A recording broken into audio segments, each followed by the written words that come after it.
નમસ્કાર નમસ્કાર નમસ્કાર નમસ્કાર વિદ્યાર્થી મિત્રો, આપ સૌનું હાર્દિક સ્વાગત છે મારી YouTube ચેનલ પર કે જેમાં ધોરણ 12 ના કોમર્સના એસપીસીસી વિષયના પારિભાષિક શબ્દોની આપણે સમજણ મેળવી રહ્યા છીએ. આપ સૌને પહેલા હેપી ધનતેરસ. તમામ વિદ્યાર્થીઓને, વાલીઓને, અગાઉના વિદ્યાર્થીઓ અને વાલીઓને અને મહેસાણા શહેર, સમગ્ર ગુજરાત, તમામ ભારતીયોને હેપી ધનતેરસ. ઓકે, આગળ વધીએ. આપણે પારિભાષિક શબ્દોની સમજ મેળવી રહ્યા છીએ ધોરણ 12 એસપીસીસી વિષયમાં, કે જેમાં લાસ્ટ આપણે 56 સુધી જોયા છે, 56, કે આજે એમાં 9 એક ચાલુ કરીએ છીએ, જેમાં લખ્યું છે સભ્ય. સભ્ય એટલે કોણ? જે વ્યક્તિનું નામ લેખિત સંમતિ દ્વારા અથવા શેર અરજી દ્વારા કંપનીના સભ્યપત્રકમાં નોંધાયેલ હોય તો તેને કંપનીનો સભ્ય ગણાય છે. રિપીટ કરું છું. જે વ્યક્તિનું નામ લેખિત સંમતિ દ્વારા અથવા શેર અરજી દ્વારા કંપનીના સભ્યપત્રકમાં નોંધેલ હોય તો તે કંપનીનો સભ્ય ગણાય છે.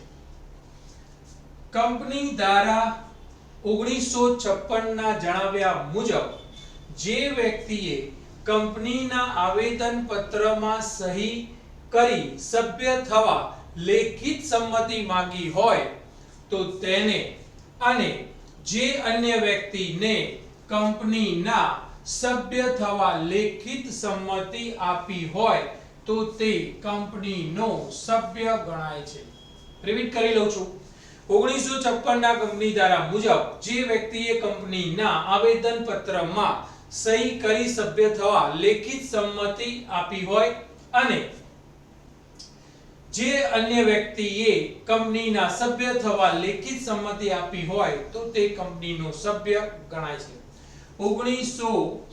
કંપની ધારા 2013 ના જણાવ્યા મુજબ કંપનીના શેર ધારણ કરનાર વ્યક્તિ પોતાના શેર ડિપોઝિટરી અથવા ડીપમાં જવું હોય તો લખી શકાય ડિપોઝિટરી પાસે પણ રાખી શકે છે. આ શેરધારકના નામ કંપનીના સભ્યપત્રકમાં નોંધાયેલ ન હોય છતાં ડિપોઝિટરીની નોંધમાં લાભાર્થી માલિક તરીકે દર્શાવેલ હોવાથી તે પણ કંપનીનો સભ્ય ગણાય છે. ઓકે, રિપીટ કરીએ છીએ.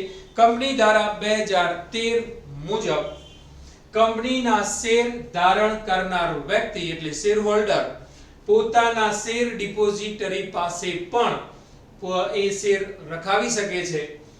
આ શેરધારકના નામ કંપનીના સભ્યપત્રકમાં નોંધાયેલ ન હોવા છતાં પણ ડિપોઝિટરીમાં નોંધમાં લાભાર્થી માલિક તરીકે દર્શાવેલા હોવાથી તેઓને પણ આપણે સભ્ય, કંપનીનો સભ્ય તરીકે ગણાવી શકાય. સભ્ય અથવા કંપનીનો સભ્ય કોઈ પણ રીતે પૂછાય.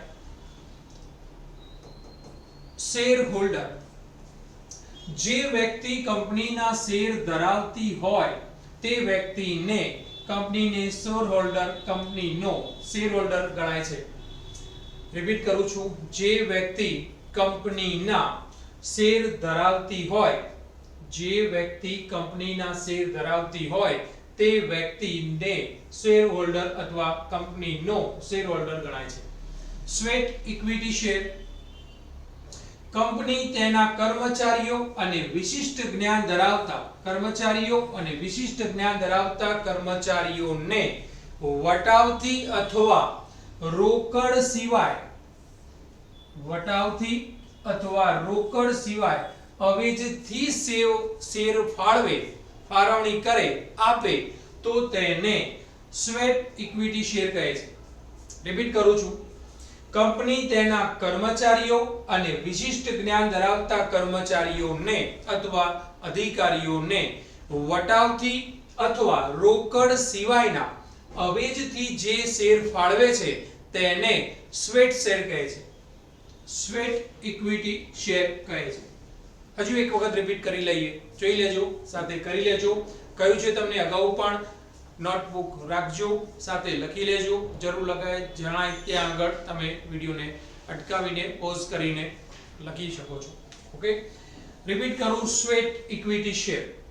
કંપની તેના કર્મચારીઓ અને વિશિષ્ટ જ્ઞાન ધરાવતા કર્મચારીઓને વટાવથી અથવા રોકડ સિવાયના અવેજથી જે શેર ફાળવે છે તેને સ્વેટ ઇક્વિટી શેર તરીકે ઓળખવામાં આવે છે.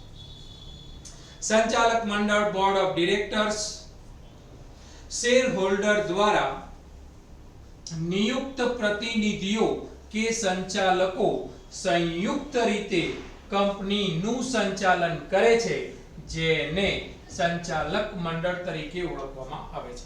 રિપીટ કરીએ. શેર હોલ્ડરો દ્વારા નિયુક્ત કરી લે એટલે કે પોતાનો મત આપીને કોઈ ચોક્કસ બોડીને એ લોકો સિલેક્ટ કરે છે તો તેને આપણે સંચાલક મંડળ કહી શકીએ. શેર હોલ્ડરો દ્વારા નિયુક્ત પ્રતિનિધિઓ કે સંચાલકો સંયુક્ત રીતે ભેગા મળીને કંપનીનું સંચાલન કરે છે તો તેમને સંચાલક મંડળ તરીકે ઓળખવામાં આવે છે. પ્રથમ સંચાલકો. જે સંચાલકના નામ કંપનીના નિવેદન પત્રમાં દર્શાવેલ હોય તેઓને કંપનીના પ્રથમ સંચાલકો તરીકે ઓળખવામાં આવે છે. રિપીટ કરીએ. જે સંચાલકના નામ કંપનીના નિવેદન પત્રમાં દર્શાવેલા હોય તો તેઓને કંપનીના પ્રથમ સંચાલકો તરીકે ઓળખવામાં આવે છે. જો કંપનીના નિવેદન પત્રમાં પ્રથમ સંચાલકોના નામ દર્શાવેલા ન હોય તો કંપનીના આવેદન પત્રમાં સહી કરનાર દરેક સ્થાપકો કંપનીના પ્રથમ સંચાલકો છે અથવા તરીકે ઓળખવામાં આવે છે. રિપીટ કરીએ પણ બંને વાતને રિપીટ કરી લઈએ છીએ જરા ફરીથી. પ્રથમ સંચાલકો. જે સંચાલકના નામ કંપનીના નિવેદન પત્રમાં દર્શાવેલા હોય તેઓને કંપનીના પ્રથમ સંચાલકો કહે છે. જો કંપનીના નિવેદન પત્રમાં પ્રથમ સંચાલકોના નામ દર્શાવેલા જ ન હોય તો કંપનીના આવેદન પત્રમાં જેને સહી કરી હશે એ દરેક સ્થાપકોને કંપનીના પ્રથમ સંચાલકો તરીકે ઓળખવામાં આવે છે. અવેજી ડિરેક્ટર. કંપનીનો કોઈ પણ સંચાલક કોઈ પણ કારણસર 3 માસ કે મહિનાથી કે તેથી વધુ સમય માટે ભારત બહાર રહેવાનો હોય તો તેના બદલે કામચલાઉ ધોરણે જે ડિરેક્ટરની નિમણૂક કરવામાં આવે છે તેને અવેજી ડિરેક્ટર અથવા વૈકલ્પિક સંચાલક તરીકે ઓળખવામાં આવે છે. બીજું નામ યાદ રાખજો, વૈકલ્પિક સંચાલક. રિપીટ કરીએ. અવેજી ડિરેક્ટર. કંપનીનો કોઈ પણ સંચાલક કોઈ પણ કારણસર 3 માસ કે તેથી વધુ સમય માટે ભારતની બહાર રહેવાનું હોય તો તેના બદલે કામચલાઉ ધોરણે જે ડિરેક્ટરની નિમણૂક કરવામાં આવે છે જેને અવેજી ડિરેક્ટર અથવા વૈકલ્પિક સંચાલક તરીકે ઓળખવામાં આવે છે. સત્તા બહારના કાર્યો. નિયમન પત્રમાં કે આવેદન પત્રમાં જણાવેલા કાર્યોની ઉપરવટ જઈને કરેલા કાર્યોને સત્તા બહારના કાર્યો તરીકે ઓળખવામાં આવે છે. રિપીટ કરું છું. મતલબ નિયમન પત્રમાં કે આવેદન પત્રમાં જે કાર્યોનો ઉલ્લેખ નથી થયો તેમને આપણે સત્તા બહારના કાર્યો તરીકે ઓળખી શકીએ. નિયમન પત્રમાં કે આવેદન પત્રમાં જણાવેલ કાર્યો ઉપરવટ જઈને કરેલા કાર્યોને એટલે એમાં જણાવ્યા છે પણ એના વધારે ઉપરવટ જઈને કામ થાય છે તો એને સત્તા બહારના કાર્યો તરીકે ઓળખવામાં આવે છે. દીવાની જવાબદારી. દીવાની જવાબદારી એટલે જે પક્ષકારને આર્થિક નુકસાન થયું હોય તે પક્ષકારને આર્થિક નુકસાન ભરપાઈ કરી આપવાનું રહે છે જેને કહીશું આપણે દીવાની જવાબદારી. ફરીથી રિપીટ કરી લઉં છું જરા એક વખત. દીવાની જવાબદારી એટલે શું? તો દીવાની જવાબદારી એટલે જે પક્ષકારને આર્થિક નુકસાન થયું હોય તે પક્ષકારને આર્થિક નુકસાન ભરપાઈ કરી આપવાનું રહે છે. બધા જ એક વખત પ્રોપરલી રિપીટ કરી લઈએ છીએ જરા ઝડપથી. આજે 64 57 થી 64 સુધીના તમામ બધા જ જેટલા પણ પારિભાષિક શબ્દો ધોરણ 12 એસપીસીસી વિષયના છે તમામને એક વખત રિપીટ કરી લઈએ વ્યવસ્થિત. જરા જોઈ લેજો ઝડપથી. નંબર 1 અત્યારે હાલ આજના માટે સભ્ય તો જે વ્યક્તિનું નામ લેખિત સંમતિ દ્વારા અથવા શેર અરજી દ્વારા કંપનીના સભ્ય પત્રકમાં નોંધાયેલ હોય તો તે કંપનીનો સભ્ય છે એમ કહેવાય.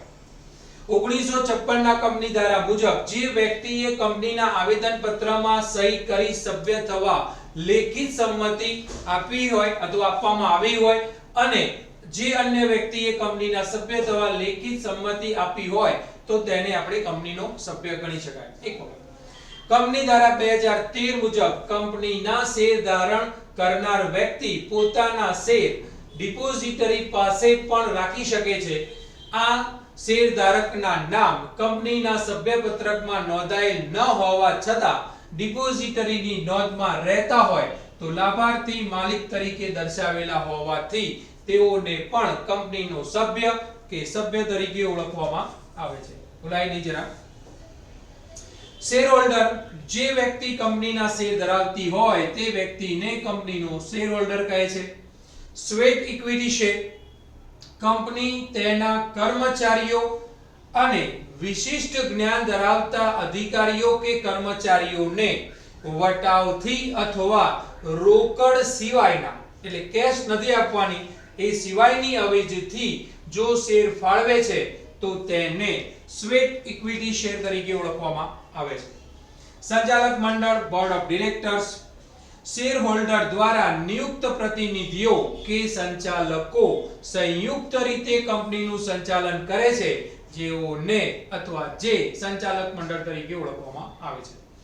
પ્રથમ સંચાલકો જે સંચાલકના નામ કંપનીના નિવેદન પત્રમાં દર્શાવેલા હોય તેઓને કંપનીના પ્રથમ સંચાલકો તરીકે ઓળખવામાં આવે છે. જો કંપનીના નિવેદન પત્રમાં પ્રથમ સંચાલકોના નામ દર્શાવેલા ન હોય તો કંપનીના આવેદન પત્રમાં સહી કરનાર દરેક સ્થાપકો કંપનીના પ્રથમ સંચાલકો તરીકે ઓળખવામાં આવે છે. અવેજી ડિરેક્ટર કંપનીનો કોઈ પણ સંચાલક કોઈ પણ કારણસર 3 મહિના કે તેથી વધુ સમય માટે ભારતની બહાર રહેવાનો હોય તો તેના બદલે કામચલાઉ હંગામી ધોરણે જે ડિરેક્ટરની નિમણૂક કરવામાં આવે છે તેને અવેજી ડિરેક્ટર અથવા વૈકલ્પિક સંચાલક તરીકે ઓળખવામાં આવે છે. સત્તા બહારના કાર્યો નિયમન પત્રમાં કે આવેદન પત્રમાં જણાવેલ કાર્યોની ઉપરવટ જઈને કરેલા કાર્યોને સત્તા બહારના કાર્યો તરીકે ઓળખવામાં આવે છે. દીવાની જવાબદારી દીવાની જવાબદારી એટલે જે પક્ષકારને આર્થિક નુકસાન થયું હોય તે પક્ષકારને આર્થિક નુકસાન ભરપાઈ કરી આપવાનું રહે છે. ઓકે વિદ્યાર્થી મિત્રો, આજે અહીંયા સુધી રાખીએ છીએ. હજુ પણ એકાદ આપણા કદાચ ત્રણેક હજુ કદાચ પારિભાષિક શબ્દોની સમજના સંદર્ભમાં ત્રણેક વિડિયો હજુ આપણા કન્ટિન્યુ રહેશે. ત્યાર પછી કંઈક અલગ પ્રશ્ન ઉપર અથવા વિભાગ પ્રમાણે એસપીસીસી ની અંદર આગળ વધવાની થોડી ગણતરી છે. આપ સૌ વિદ્યાર્થીઓનો જે પણ સ્નેહ ભાવ અને આદર મળી રહ્યો છે, સહકાર મળી રહ્યો છે, તેના બદલે ખૂબ ખૂબ આપ સર્વે વિદ્યાર્થીઓ વાલીઓનો ખૂબ ખૂબ ધન્યવાદ. Thank you.